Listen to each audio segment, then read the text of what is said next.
बच्चों नवी study about P block elements. इसमें हमारी प्रॉपर्टीज ऑफ हाइड्राइड्स में एक प्रॉपर्टी लास्ट में बच गई बच्चों, बेसिक करैक्टर ऑफ हाइड्राइड्स। बच्चों देखिए बेसिक करैक्टर क्या होगा, हाइड्राइड्स ऑफ नाइट्रोजन फैमिली। ये हमारे पास हाइड्राइड्स हैं NH3, PH3, HH3, SbH3 and BiH3। These are the hydrides. इनके बेसिक करैक्टर को हम किस टाइप से एक्सप्लेन करते हैं बच्चों, क्लियर? जैसे बच्चों अगर हमारे पास शॉर्ट में क्वेश्चन आ जाए, explain PH3 act as base, कि फॉस्फेट हमारा बेस कवर करता है बच्चों। देखिए अमीन्स यूनिट में बताया था बच्चों बेसिक करैक्टर किस बेस पर होता है, एक तो वो इलेक्ट्रॉन रिच हो और दूसरा tendency to accept the proton. अगर इसके अंदर प्रोटॉन को एक्सेप्ट करने की टेंडेंसी है, PH3 लोन पेयर है, और इसके अंदर अगर प्रोटॉन को एक्सेप्ट करने की टेंडेंसी है, बच्चे प्रोटॉन को कब एक्सेप्ट करेगा? पहली बात तो इलेक्ट्रॉन रिच होगा। ये क्या होगा? Electron rich. जब ये इलेक्ट्रॉन रिच होगा तो इसके अंदर प्रोटॉन को एक्सेप्ट करने की क्या होती है? टेंडेंसी। ये अपने लोन पेयर से H+ पर अटैक करेगा और क्या बनाएगा आपके पास? PH4 लोन पेयर के प्लस। ये इलेक्ट्रॉन रिच है इसलिए H+ को क्या करता है? एक्सेप्ट करता है। इलेक्ट्रॉन रिच है तो H+ को क्या करेगा? एक्सेप्ट। क्लियर? और जब ये इलेक्ट्रॉन रिच होने के कारण H+ को एक्सेप्ट करेगा तो मीन्स ये हमारे पास क्या है? बेसिक करैक्टर आपके पास। देखिए बच्चों यहाँ पर NH3, PH3, HH3, SbH3, BiH3 सभी के ऊपर लोन पेयर है। सभी के ऊपर क्या है? लोन पेयर इलेक्ट्रॉन्स है। क्या प्रेजेंट है? Lone pair electrons. तो हमारा PH3 से बेस कवर करता है। अगर अमोनिया बेस कवर करेगा तो ये भी H+ को एक्सेप्ट करेगा, तो क्या बनेगा? NH4 पॉजिटिव अमोनियम आएंगे। इस टाइप से ये क्या शो करते हैं? बेसिक करैक्टर शो करते हैं। They can represent the basic character. अब बच्चों हमें basic character hydrides of nitrogen family का ऑर्डर बताना है। ये तो क्लियर हो गया कि presence of lone pair electrons की प्रेजेंस के कारण ये बेसिक करैक्टर शो करते हैं। लेकिन इनका ऑर्डर क्या होगा बेसिक करैक्टर का? What is their order of basic character? बच्चों ऑर्डर की केस में देखिए, यहाँ नाइट्रोजन सबसे स्मॉल साइज है, फास्फोरस लार्ज, आर्सेनिक और लार्ज, एंटीमनी और लार्ज, बिस्मथ और लार्ज। जब हमारे सेंट्रल एटम की साइज इंक्रीज होती है, सेंट्रल एटम की साइज क्या होती है? इंक्रीज। तो मींस हमारे लोन पेयर क्या हो गए? डिफ्यूज हो गए। तो tendency to accept the proton क्या हो गया बच्चों? डिक्रीज। इसका मतलब इसकी सबसे स्मॉल साइज है, इस नाइट्रोजन पे लोन पेयर की डेंसिटी सबसे एक्सेस है, इस N पे लोन पेयर की डेंसिटी सबसे एक्सेस है due to small size. Phosphorus की साइज इंक्रीज होगी तो लोन पेयर की डेंसिटी क्या होगी? लेस। आर्सेनिक में और लेस, एंटीमनी और लेस, बिस्मथ और लेस। तो जैसे जैसे ग्रुप में जाते हैं on going down the group nitrogen to bismuth, atomic size increases so that lone pair electrons are diffused. So tendency to accept the proton decreases and hence basic character decrease. तो basic character क्या होता है बच्चों? Decrease होता है। क्या बताइए? H3 सभी में कॉमन है, H3 सभी में कॉमन है। नाइट्रोजन से फास्फोरस से आर्सेनिक, एंटीमनी, बिस्मथ जा रहे हैं तो यहाँ पर जो सेंट्रल एटम की साइज बढ़ती जा रही है, नाइट्रोजन से बड़ा कौन है? फास्फोरस, फास्फोरस से बड़ा आर्सेनिक, आर्सेनिक से बड़ा एंटीमनी, एंटीमनी से बड़ा बिस्मथ। तो कह रहा है कि on going down the group nitrogen to bismuth atomic size increases so that lone pair electrons are diffused, so tendency to accept the proton decreases and hence basic character क्या होता है बच्चों? डिक्रीज। क्योंकि प्रोटॉन को accept करने की tendency decrease होती है तो बेसिक करैक्टर भी क्या होता है? डिक्रीज होता है। क्लियर? इसके बाद बच्चों हमारे पास हम कंपाउंड को स्टडी करेंगे। सबसे पहले हमारा आता है डाई नाइट्रोजन। इसके बाद हमारे पास अमोनिया आता है। हालांकि फॉस्फोरस के कंपाउंड ECR CBC से रिमूव कर दिए हैं, लेकिन हमें नाइट्रोजन के कंपाउंड को स्टडी करना होगा। सबसे पहले हम स्टडी करेंगे बच्चों dinitrogen N2, dinitrogen N2। First compound कौन सा बच्चों? Dinitrogen N2। सबसे पहले method of preparation of dinitrogen. बच्चों डाई नाइट्रोजन के मेथड ऑफ प्रिपरेशन क्या है? What are the method of preparation of dinitrogen? बच्चों डाई नाइट्रोजन सबसे पहले हमारे पास होता है by thermal decomposition of ammonium nitrate, ammonium nitrate. बच्चों देखिए NH4NO2 that is ammonium nitrite, इसका थर्मल डिकम्पोजिशन। बच्चों देखिए हमारे पास पी ब्लॉक में कंप्लीट करनी आती रिएक्शन, तो रट्टा मारने का उसका नहीं बच्चों। अमोनियम नाइट्रेट के ऊपर एरो आ गया, तो इसका मतलब हमारे किस में है? Preparation of the dinitrogen की thermal decomposition of ammonium nitrite. इस अमोनियम नाइट्राइट को हीट करेंगे तो किसका फॉर्मेशन होगा? Dinitrogen. कैसे? N और N क्या आउट हो गया? ऐसे N2 गैस, N और N क्या आउट हो गया? N2 gas plus 4 hydrogen 2 oxygen, तो क्या आउट हो जाएगा? 2H2। किसका फॉर्मेशन होगा बच्चों? डाई नाइट्रोजन के लिए किसका फॉर्मेशन होगा? Die nitrogen. अमोनियम नाइट्राइट है, हीट किया तो यहाँ से N और N N2 गैस, 4 हाइड्रोजन और 2 ऑक्सीजन, 2H2 यहाँ से क्या हो गया? नेक्स्ट है बच्चों by thermal decomposition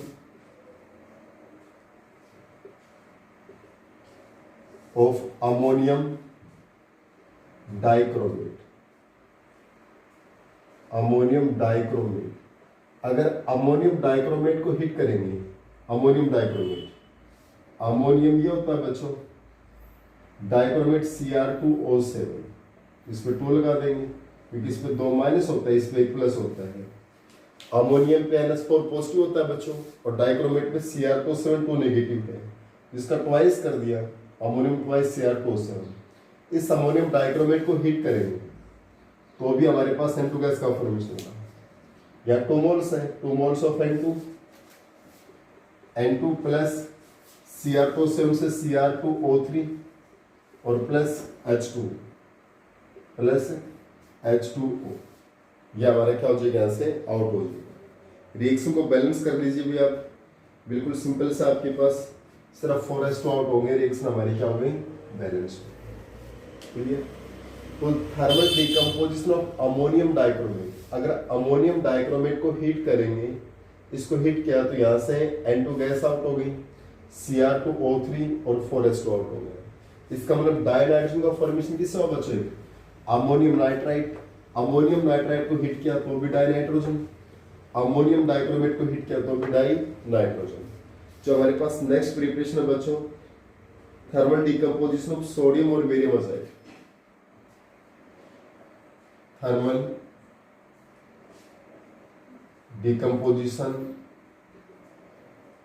of sodium और बेरियम अजाइड। बच्चों अजाइड ग्रुप क्या होता है? What is the azide? Azide group होता है N3 नेगेटिव। जो हमारा अजाइड ग्रुप है ना, अजाइड, अजाइड हम किसको बोलते हैं? N3 negative. N3 नेगेटिव को बच्चों अजाइड ग्रुप बोलते हैं। सोडियम अजाइड क्या बनेगा? NaN3, क्योंकि N3 पे 1 माइनस और Na पे 1 प्लस, सोडियम अजाइड। इसको हिट करेंगे। बेरियम अजाइड, बेरियम पे आपको पता बच्चों 2 प्लस है, तो N3 पे 1 माइनस है तो इसको ट्वाइस कर देंगे, ये बेरियम अजाइड हो गया। बच्चों ये सोडियम अजाइड है NaN3 और ये barium azide BaN3 twice, that is barium azide. ये बच्चों हमारा सोडियम अजाइड है NaN3, ये barium azide BaN3 twice. Clear? इनको हिट करेंगे बच्चों, इसको हिट करेंगे तो यहाँ से N3 से आउट हो गया आपका N2 गैस, यहाँ से भी N2 गैस आउट हो गया, और साइड प्रोडक्ट क्या आउट होगा बच्चों हमारे पास? साइड प्रोडक्ट बेरियम और सोडियम यहाँ से क्या हो गए आउट, यहाँ से सोडियम आउट होगा, यहाँ से बेरियम आउट होगा। रिएक्शन को बैलेंस कर लीजिए बच्चों, इसके 2 मोल्स ले लेंगे तो 3 2 जा 6 नाइट्रोजन, यहाँ पर 3 से ये 2 सोडियम, ये पहले 6 है बच्चों 3, तो हमारा बेरियम एसिड आउट हो गया। बच्चों ये हमारी लेबोरेटरी प्रिपरेशन भी है, ये आपके पास क्या है लेबोरेटरी प्रिपरेशन ऑफ डाइनाइट्रोजन। ये डाइनाइट्रोजन की क्या है बच्चों लेबोरेटरी प्रिपरेशन। आपसे डायरेक्ट क्वेश्चन ये जरूर आ सकता है, write one preparation of dinitrogen in laboratory, या write laboratory preparation of dinitrogen. Dinitrogen की एक लेबोरेटरी प्रिपरेशन लिखिए बच्चों, तो लेबोरेटरी प्रिपरेशन में आप ये भी लिख सकते हो, अमोनियम नाइट्राइड को हीट करेंगे तो भी क्या बनेगा डाइनाइट्रोजन, ये अमोनियम नाइट्राइड है NH4NO2, तो इसको हीट क्या आती है यहाँ से NO और N2 गैस और 2H2 आउट हो गया, it is the laboratory preparation. या अमोनियम डाइक्रोमेट NH4 पे 1 प्लस Cr2 पे 2 माइनस, तो इसके 2 मोल्स ले लिए, इसको हीट करेंगे 2 मोल्स है तो N2 गैस आउट होगी, यहाँ से H2 आउट होगा, Cr2। नेक्स्ट है सोडियम है बेरियम अजाइड। अजाइड क्या होता है बच्चों N3 पे नेगेटिव, सोडियम अजाइड करेंगे सोडियम पे 1 प्लस N3 पे 1 minus, N3 sodium azide, BaN3 barium पे 2 प्लस तो N3 ट्वाइस, इसको हिट करेंगे तो N2 गैस आउट हो गया, सोडियम और बेरियम आउट। ये बच्चा हमारी लेबोरेटरी प्रिपरेशन की मोस्ट ऑफ यहाँ पर कंप्लीट करना आता है बच्चे, रिएक्शन को ज्यादा मुश्किल नहीं है, बहुत इजी से है। नेक्स्ट हमारे पास फिजिकल प्रॉपर्टी ऑफ डाइनाइट्रोजन। बच्चों डाइनाइट्रोजन हमारे पास क्या है कि टेस्टलेस, ओडरलेस, कलरलेस गैस होती है बच्चों। डाइनाइट्रोजन का कोई टेस्ट होता है नहीं हो रहा है, इसमें हमारे पास एक कलरलेस गैस है आपके पास। देखिए बच्चों फिजिकल प्रॉपर्टी ऑफ डाइनाइट्रोजन,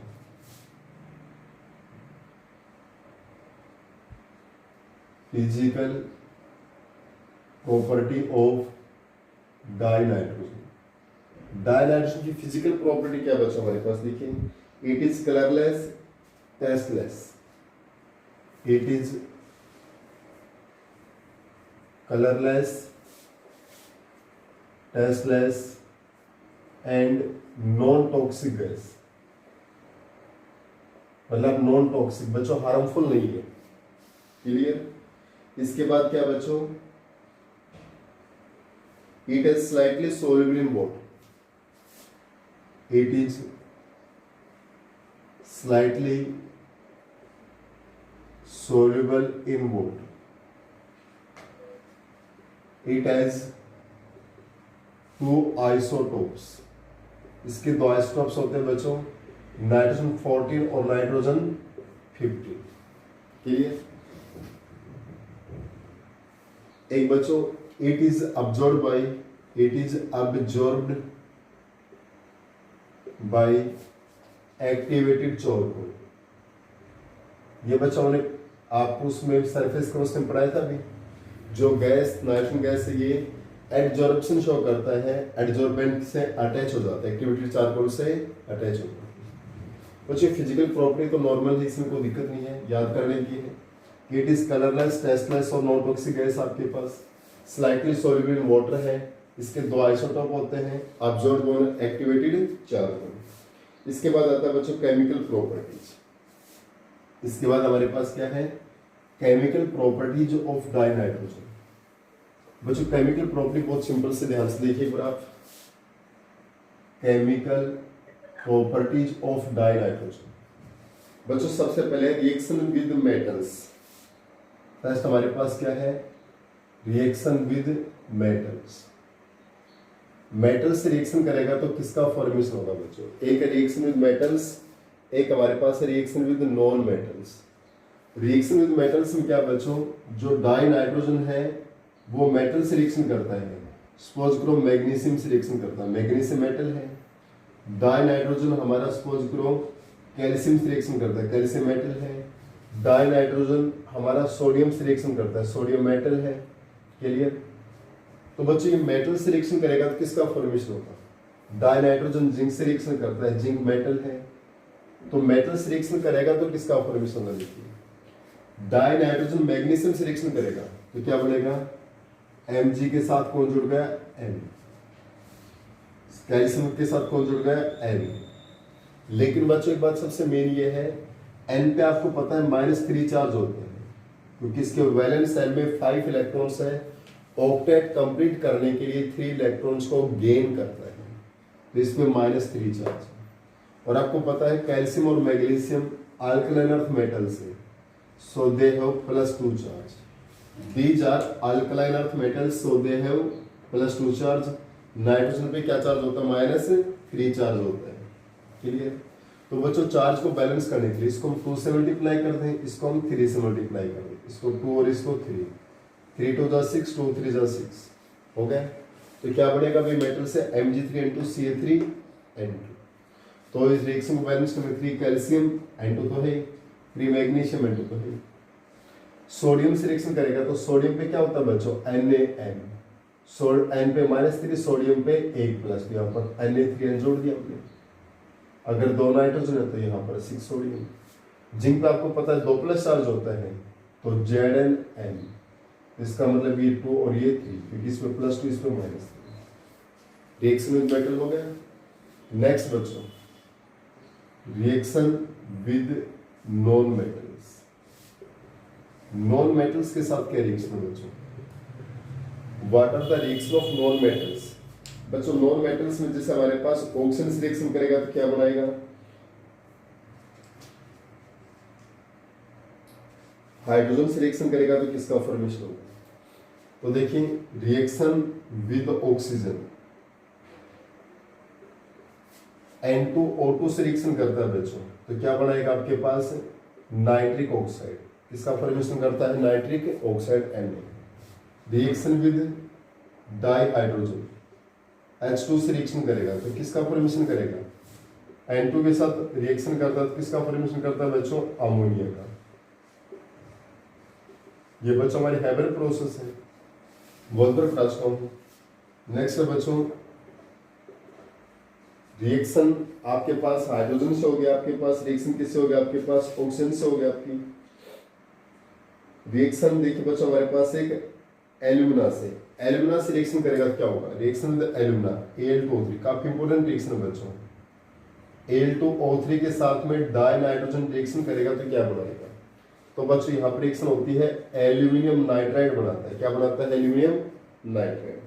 और प्लस में यहाँ पर कार्बन के मोल्स होते हैं बच्चों, कार्बन के मोल से तो बच्चों यहाँ से CO क्या हो जाएगी, आउट, यानी 3 कार्बन एनर्जी तो 3 CO क्या हो गया, आउट। और हमारे पास क्या बन गई, 2 एल्यूमिनियम नाइट्राइड। देखिए बच्चों एल्यूमिना है Al2O3 + N2 प्लस कार्बन और ले लिया हमने कोक, तो यहाँ पर कितने एल्यूमिनियम है, 2 एल्यूमिनियम और 3 नाइट्रोजन। आपको पता है नाइट्रोजन पे 3- और एल्यूमिनियम पे 3+, तो एल्यूमिनियम नाइट्राइड बन गया आपका। Al पे 3+, N पे 3-, 2 एल्यूमिनियम 2 N2 से जुड़ गए, 2Ln। क्लियर। ये 3 कार्बन 3 ऑक्सीजन के साथ जुड़ के 3 CO आउट हो गए। क्लियर, बन गया प्रोडक्ट। ये दोनों एल्यूमिनियम डाइनाइट्रोजन से जुड़ा Al(N) और ये 3 कार्बन 3 ऑक्सीजन 3 CO आउट हो गया। क्लियर। इसके जस्ट बाद बच्चों हमारे पास नेक्स्ट आपके पास एक और रिएक्शन है, reaction with calcium carbide. Calcium carbide से रिएक्शन होगी, क्या बनेगा, reaction with calcium carbide CaC2। बच्चों CaC2 से रिएक्शन करेगा तो क्या बनेगा, N2 रिएक्शन करेगा तो क्या बनाएगा, CaCN ट्वाइस, कैल्शियम साइनाइड। ठीक है। इसके बाद बच्चों इसके यूज है, what are the use of dinitrogen.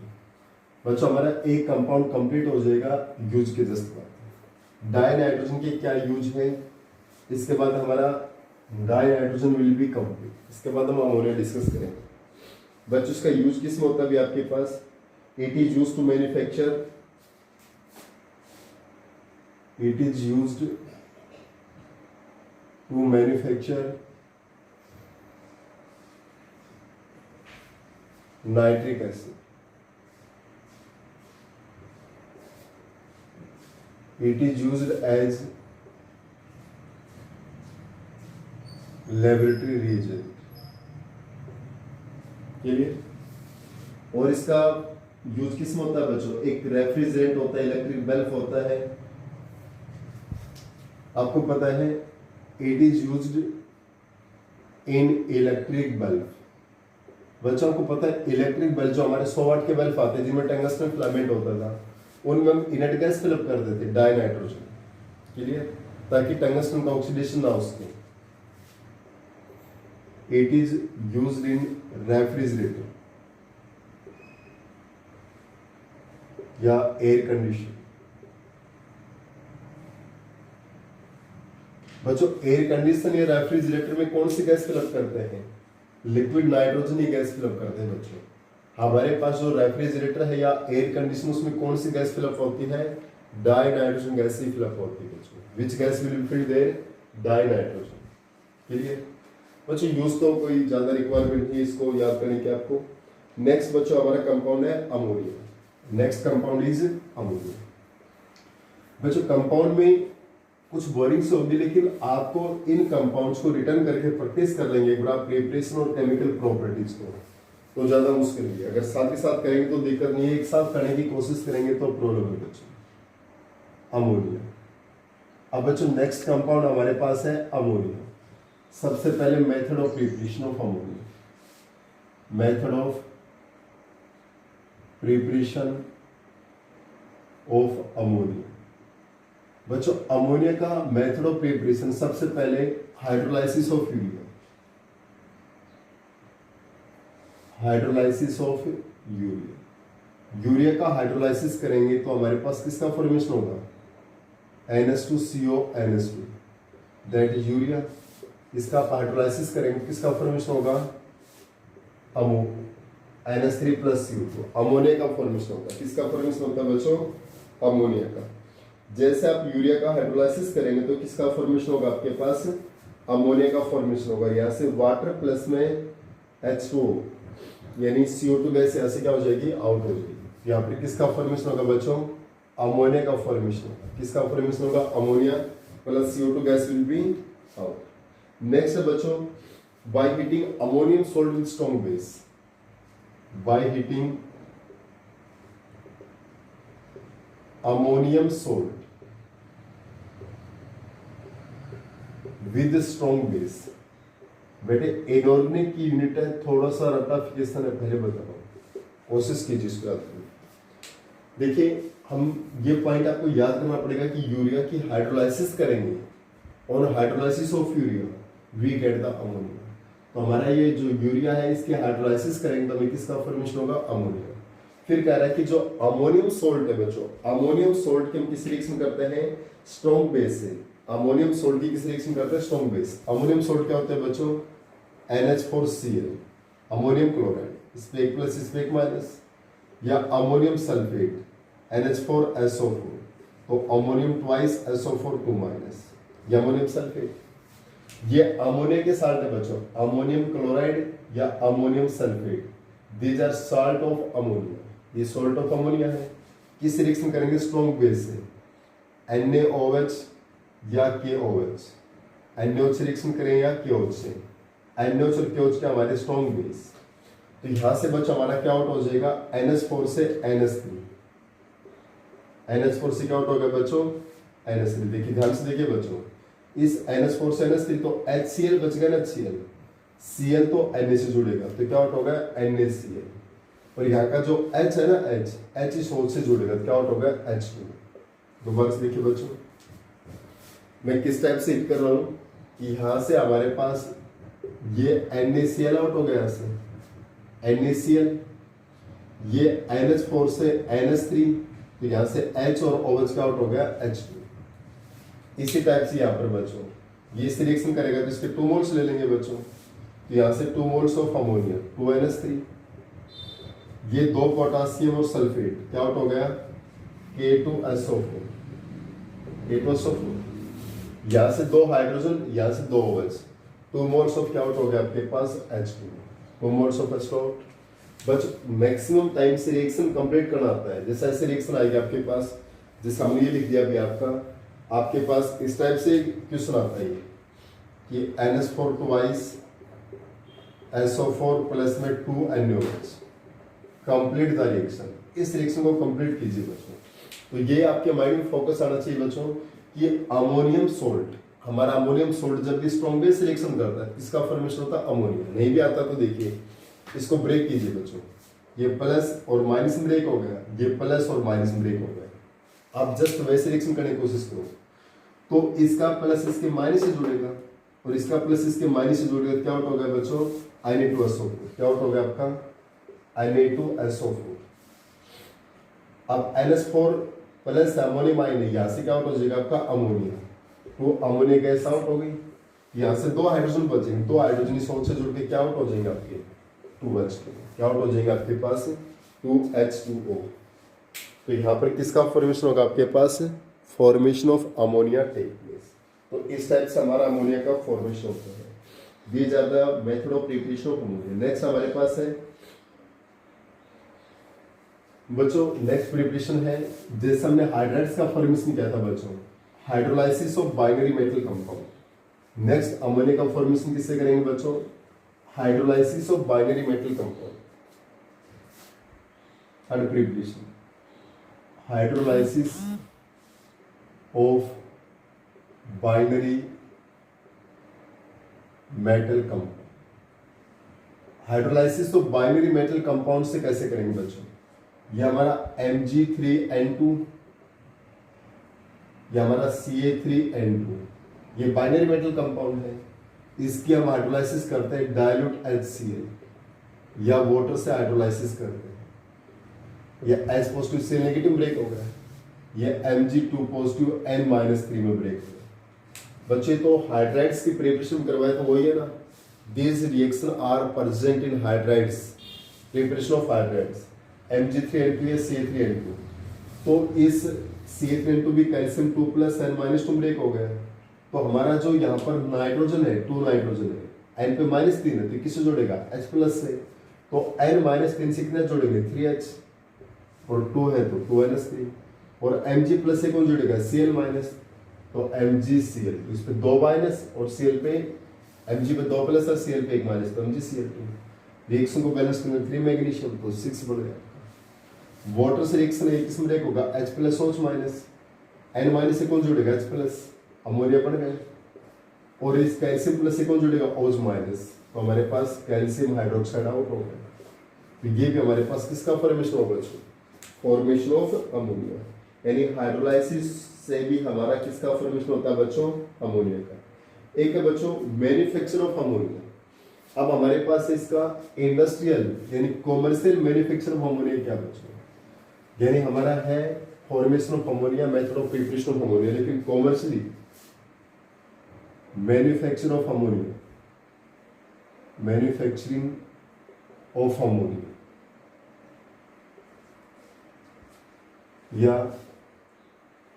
Industrial preparation of ammonia. Ammonia का बच्चों इंडस्ट्रियल प्रिपरेशन क्या है, यानी इंडस्ट्री में अमोनिया को कैसे बनाया जाता है बच्चों, उसके लिए हमारे पास एक होती है हैबर प्रोसेस। क्या होती है, हैबर प्रोसेस होती है। हैबर प्रोसेस क्या होती है बच्चों, N2 gaseous plus 3H2 gaseous, ये कैटलिस्ट होता है, आयरन सॉलिड, और ये मोलिब्डेनम प्रमोटर होता है, क्या बनेगा 2NH3 गैसियस। क्लियर, यानी हमारे पास ये लिक्विड में बढ़ेगा आपके पास, ये अमोनिया का फॉर्मेशन होता है। It is the formation of ammonia यानी इंडस्ट्रियल प्रिपरेशन। इसके लिए एक डायग्राम होता है बच्चों, देखिए इस साइड से मैं नाइट्रोजन गैस इंटर कर रहा हूँ N2 गैस, इस साइड से मैं H2 गैस इंटर कर रहा हूँ।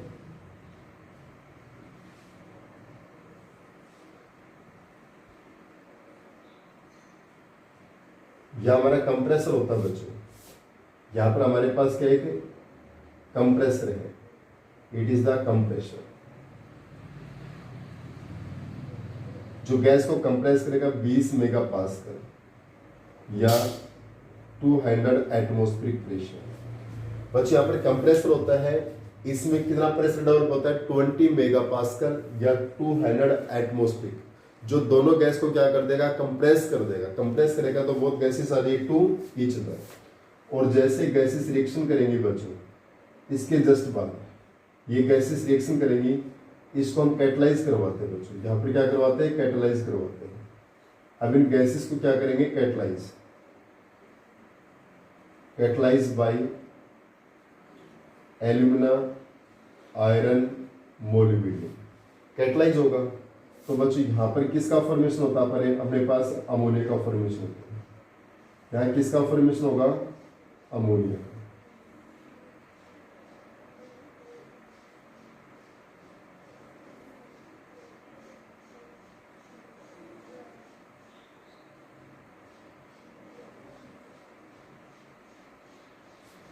अब इसके अंदर बच्चों अमोनिया का, लिक्विड अमोनिया का फॉर्मेशन होता है। किसका फॉर्मेशन होता है, लिक्विड अमोनिया। क्लियर, यहाँ पर किसका फॉर्मेशन हुआ बच्चों, लिक्विड अमोनिया।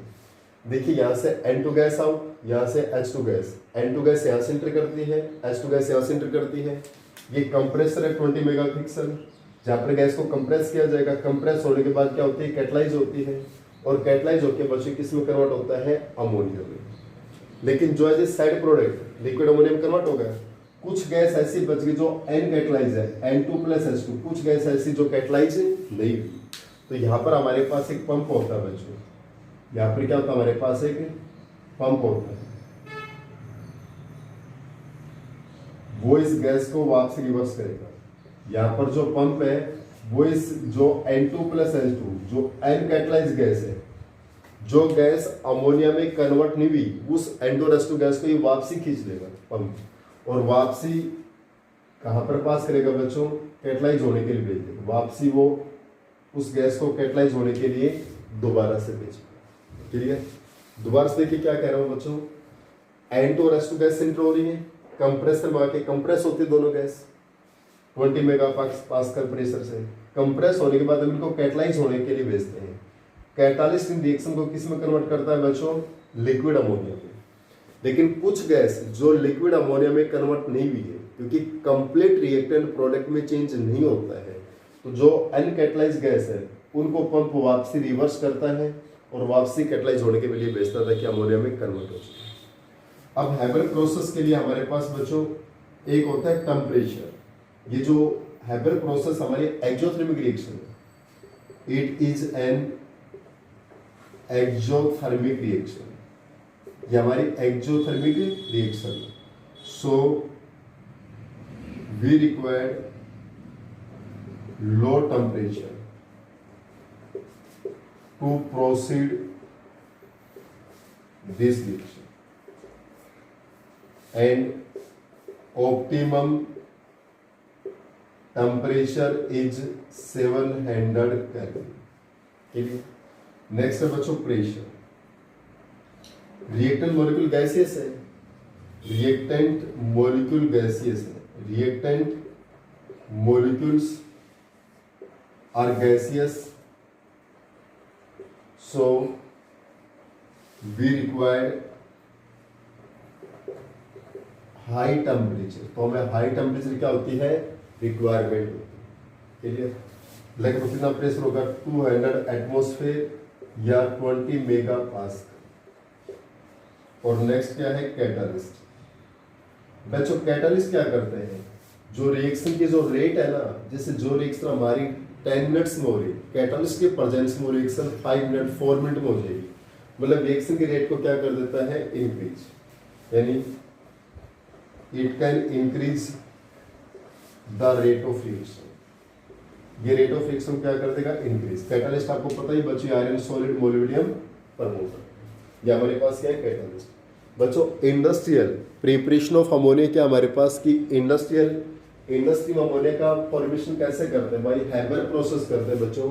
यहाँ से N2 गैस इंटर होती है, यहाँ से H2 गैस इंटर होती है, कंप्रेसर दोनों गैस को कंप्रेस करेगा, उसके बाद वो इसको कैटलाइज होने के लिए यहाँ पर भेज देते हैं। यहाँ पर कैटलाइज होके बची गैस किस में कन्वर्ट होती है, अमोनिया में, लिक्विड अमोनिया में कन्वर्ट होगी। जो गैस अनकैटलाइज बची उसको ये पंप वापसी, ये जो पंप है ये वापसी उस गैस को विड्रा करता है और वापसी कैटलाइज होने के लिए भेजता है। जैसे कैटलाइज हो जाएगी दोबारा से लिक्विड अमोनिया में कन्वर्ट हो जाएगी।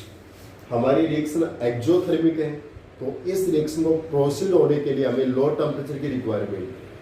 दूसरा प्रेशर बच्चों, रिएक्टेंट मॉलिक्यूल गैसियस, उनको आपस में रिएक्ट करवाने के लिए हमें हाई प्रेशर की रिक्वायरमेंट है। कैटालिस्ट, इस कैटालिस्ट के प्रेजेंस के कारण इसकी रेट ऑफ रिएक्शन क्या होती है बच्चों, इंक्रीज होती है। रेट ऑफ रिएक्शन क्या होगी, इंक्रीज।